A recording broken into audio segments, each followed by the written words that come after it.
Ah, l'amour, le vrai, celui qui fait perdre la tête. Eh bien, c'est un excellent moyen de protéger nos cultures. Pendant longtemps, les entomologistes ont pensé que les insectes ne sentaient rien car ils n'avaient pas de nez. Mais un jour, en capturant un papillon femelle, ils se sont aperçus que cela attirait les mâles. Et en 1959, le biochimiste allemand Adolf Budenandt découvre et décrit la première phéromone, celle du ver à soie. En réalité, c'est une substance chimique semblable à une hormone qui permet de communiquer entre individus d'une même espèce.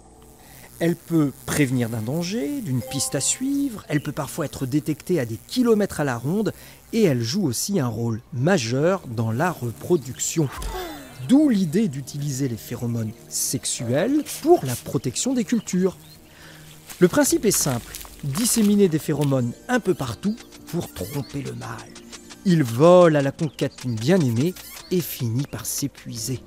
Reproduire les phéromones sous forme de synthèse a été une véritable prouesse technique. Mais les scientifiques y sont arrivés sous forme de petites capsules ou de diffuseurs. La reproduction des ravageurs est ainsi limitée, surtout chez les papillons, mais aussi pour certaines mouches ou certains coléoptères. Aujourd'hui en France, la moitié des vergers et 20% des vignes utilisent cette technique de la confusion sexuelle.